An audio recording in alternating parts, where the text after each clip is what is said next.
Buenos días, opositores sin derecho. Hoy vamos a ver los derechos fundamentales y las libertades públicas, Constitución Española. ¿Qué vamos a ver en esta sección primera, capítulo segundo, título primero de la Constitución? Vamos a ver cada uno de los artículos, os voy a decir cómo me parece que es la mejor forma de estudiarlos y no voy a leer palabra por palabra, artículo por artículo. Lo que voy a hacer es señalaros aquellos datos que me parecen más relevantes y que a lo mejor si estudiáis por vuestra cuenta se os podrían haber pasado, más que nada porque son preguntas que repiten una y otra vez en los test de oposiciones.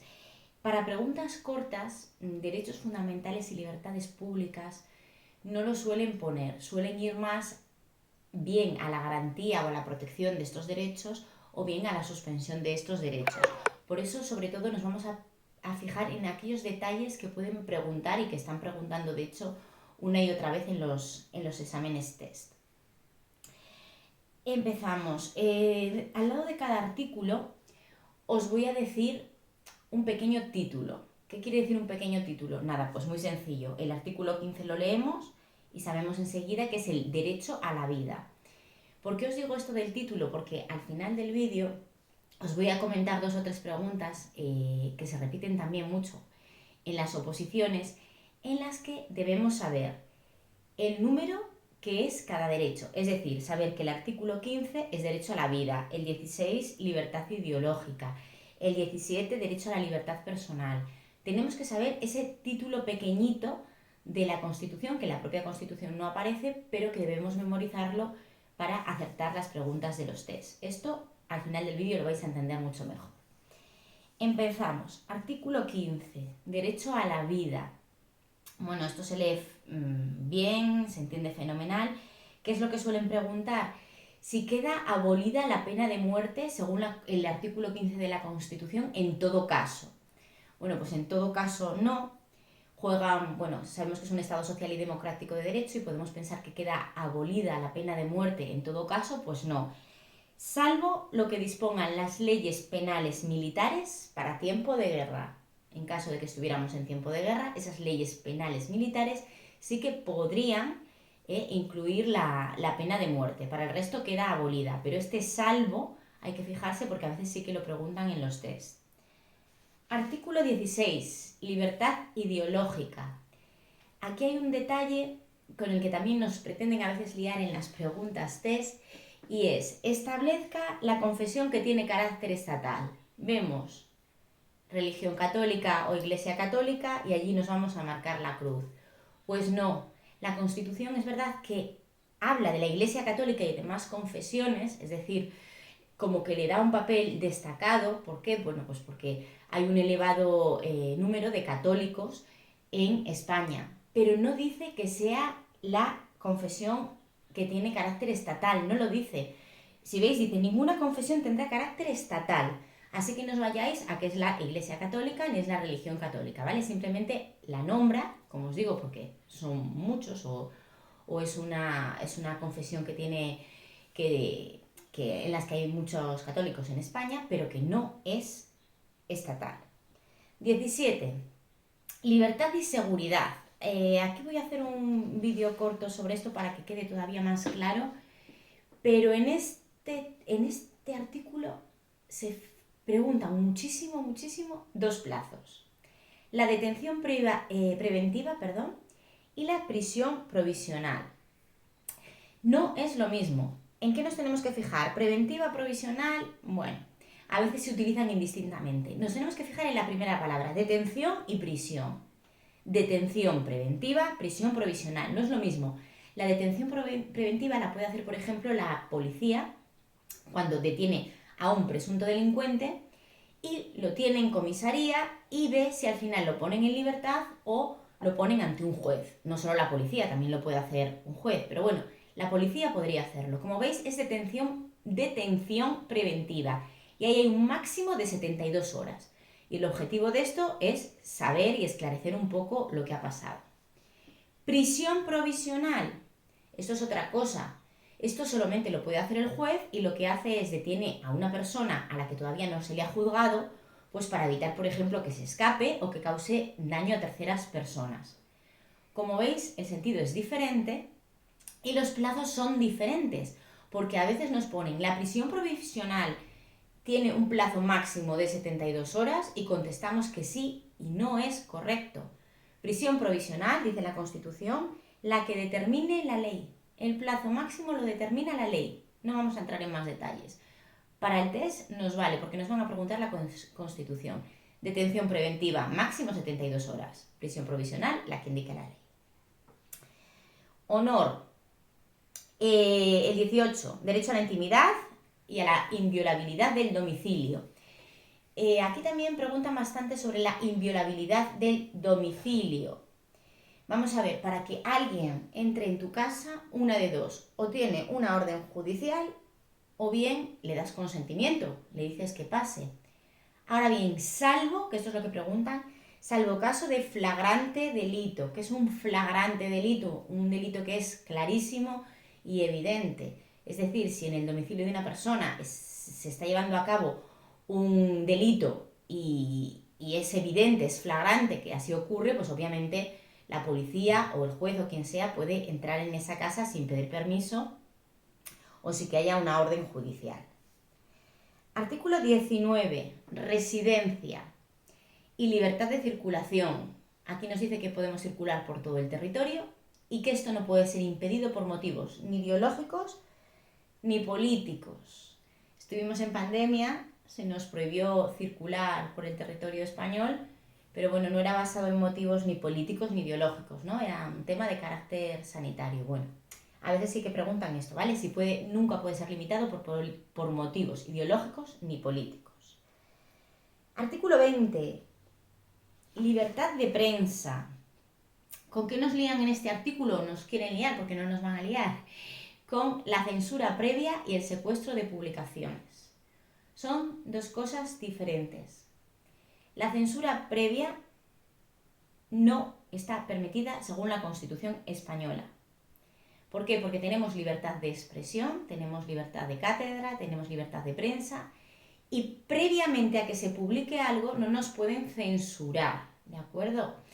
Ahora, ¿qué es lo que se puede hacer una vez que ya está? Eso es censura previa, antes de que se publique. Ahora bien, una vez que ya se ha publicado, que se ha llevado a cabo una publicación, que ya está en los kioscos o que la tenemos accesible digitalmente, sí que puede haber un secuestro de publicaciones.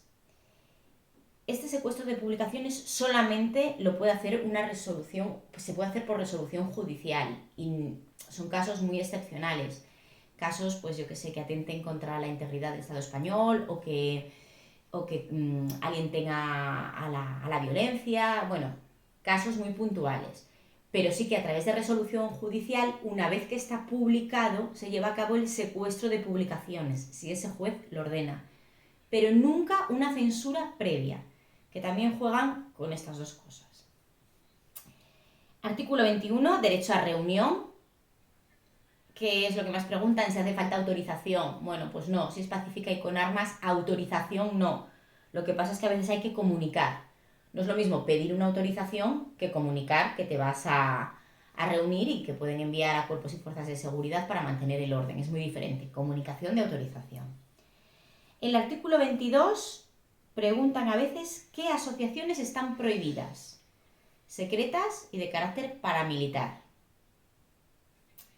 El artículo 23, nada, no lo he visto que lo pregunten demasiado, simplemente recordar que aquí hace alusión al principio de igualdad en los cargos y funciones públicas, ¿vale? Es decir, en ese acceso que tenemos todos nosotros a los cargos públicos, a las funciones públicas, es decir, como funcionarios, o bien a los cargos públicos como cargos políticos como alcaldes o diputados, senadores, todos los españoles podemos acceder en condiciones de igualdad. No españoles, dice los ciudadanos, ¿de acuerdo? Los ciudadanos. El artículo 24, ¿qué nos dice? El artículo 24 habla sobre todo de que todas las personas tienen derecho a un abogado y tienen derecho a que sean juzgadas y que no se vean indefensas. Y también establece que ninguna persona, o sea, todo el mundo está obligado a declarar y a contribuir. Sin embargo, la ley, hay veces que por motivo del parentesco o bien por motivos de secreto profesional no estaría obligado a hablar sobre presuntos hechos delictivos, ¿de acuerdo? Es cierto que todos estamos obligados a esclarecer los casos y a contribuir a la justicia, pero bueno, la ley sí que considera que hay veces que esas razones de parentesco o esas razones de secreto profesional te pueden excluir. ¿Alguna vez lo han preguntado? Artículo 25. De aquí nos vamos a quedar con dos cosas fundamentales. Una es que la administración, donde vamos a trabajar todos nosotros, la administración civil no puede nunca imponer sanciones que impliquen privación de libertad.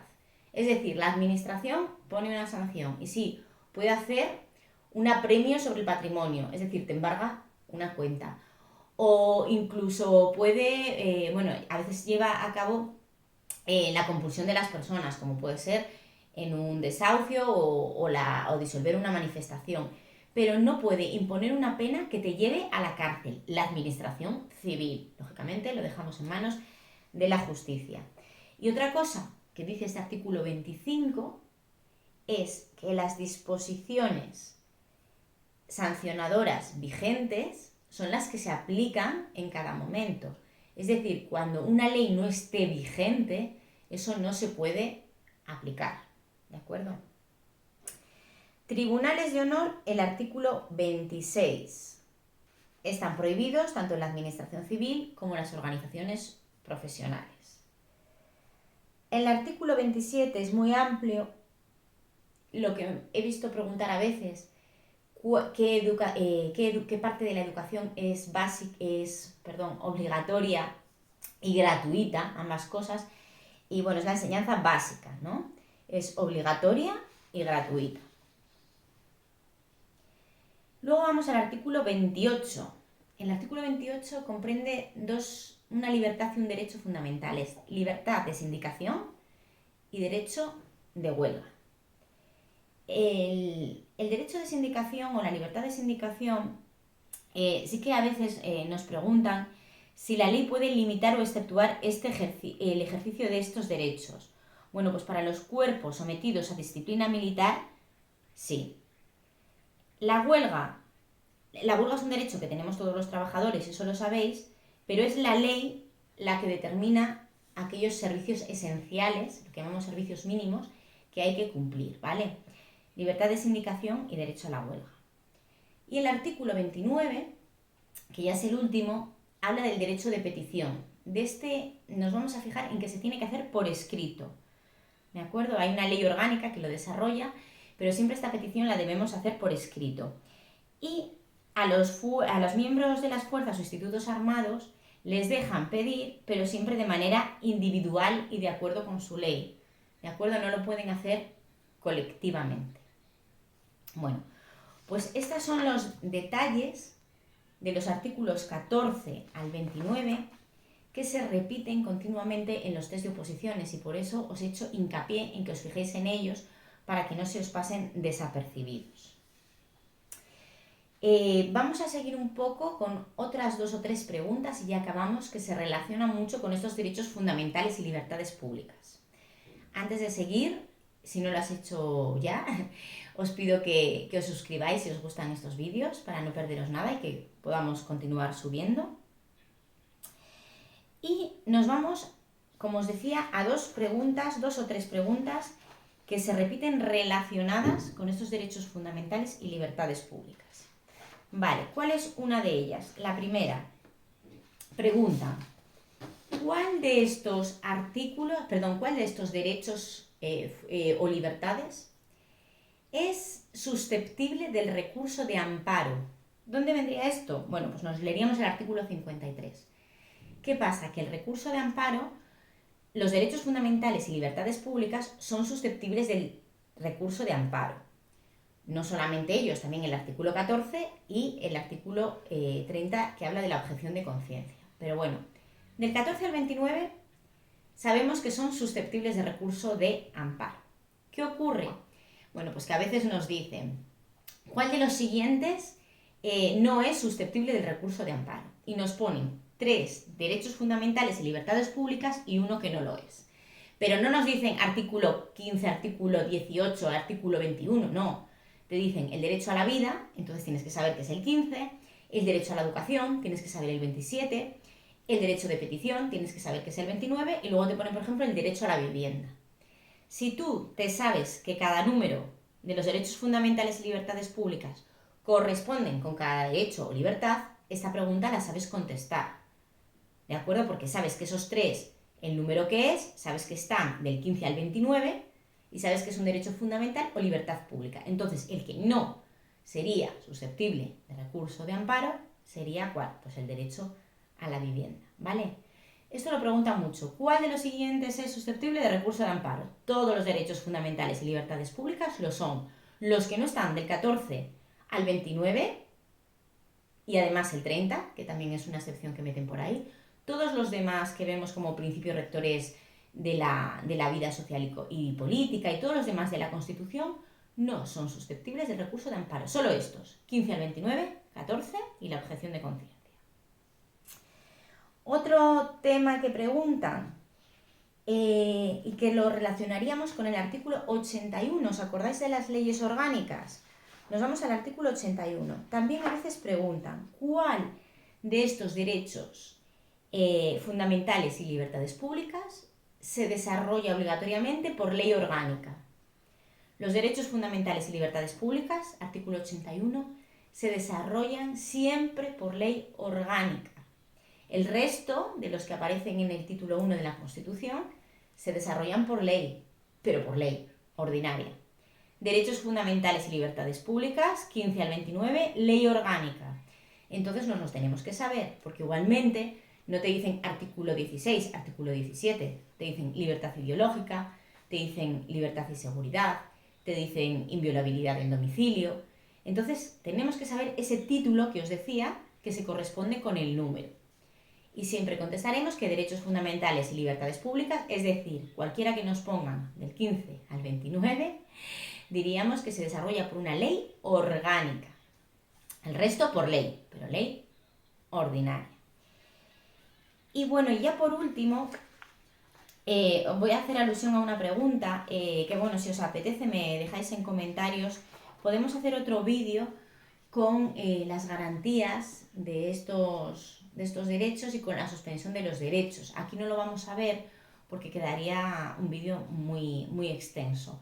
Pero sí que os quiero mencionar una pregunta de test que también la ponen mucho, del artículo 17. En el artículo 17, además de la detención preventiva y la prisión provisional que os explicaba antes, esos plazos, preguntan mucho el artículo 17.3. ¿Por qué? Porque en determinados estados, alarma, excepción y sitio son unos estados que contempla la ley. En determinados estados, como es el de excepción y de sitio, hay derechos que se suspenden y el artículo 17 es uno de ellos. En los estados de excepción y sitio se suspende el artículo 17, pero el 17.3 solo en estado de sitio.